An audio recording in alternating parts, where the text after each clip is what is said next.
கண்டிப்பாக எல்லாத்தோட வீட்லேயும் அயன் பாக்ஸ் அப்படிங்கிறது இருக்குது. ஆனால் என்னைக்காவது ஒரு நாள் நீங்கள் யோசிச்சு பார்த்துருக்கீங்களா, ஏன் இதோட பேர் அயன் பாக்ஸ்னு வந்துச்சு அப்படின்ட்டு? ஏன்னா இதில் அயன் அப்படிங்கிறது பார்த்தீங்கன்னா இரும்பு. ஸோ அந்த அயன் பாக்ஸில் அயன்கிற மெட்டீரியலே அதில் நம்ம வச்சிருக்கல. அப்புறம் ஏன் இதை வந்து நம்ம அயன் பாக்ஸ்னு சொல்கிறோம் அப்படின்னு நீங்கள் யோசிச்சு பார்த்துருக்கீங்களா?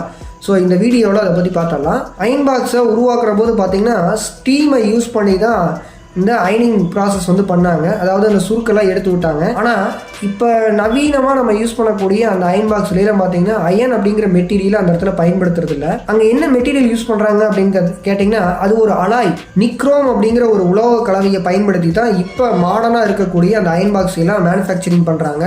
இந்த நிக்ரோம் அப்படிங்கிறது பார்த்தீங்கன்னா நிக்கல் குரோமியம் ரெண்டோட கலவைன்னு சொல்லலாம். அதாவது உலோக கலவையில் வச்சுருக்காங்க.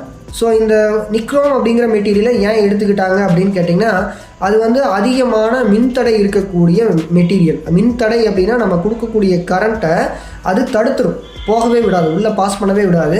அப்படி அது வந்து தடுக்கிறனால தான் நமக்கு அந்த மெட்டீரியல் வந்து கீழே பாட்டமில் ஹீட்டு ஜெனரேட் ஆகுது.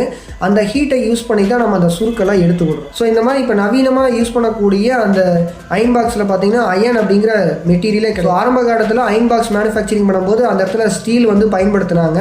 அதனால அது வந்து இஸ்திரி பெட்டியை நம்ம என்ன சொன்னோம் அப்படின்னா அயன் பாக்ஸ் அப்படின்னு சொல்லிகிட்டு இருந்தோம். பட் இப்போ நம்ம யூஸ் பண்ணிகிட்டு இருக்கக்கூடிய பாக்ஸ்லாம் பார்த்திங்கன்னா நமக்கு அந்த நிக்ரோம் அப்படிங்கிற மெட்டீரியல் தான் வச்சுருக்காங்க. ஸோ இப்போ அதை சொல்கிறது வந்து கரெக்டாக வராது. இதை வந்து ஒரு காரண பெயர்னு சொல்லலாம். ஆரம்பத்தில் நம்ம அயன் பாக்ஸ்னு சொன்னது இப்போ வரைக்கும் பார்த்தீங்க அப்படின்னா அயன் பாக்ஸாகவே இருக்குது. ஆனால் அயன் அப்படிங்கிற மெட்டீரியல் நம்ம அந்த இடத்துல யூஸ் பண்ணுறது இல்லை.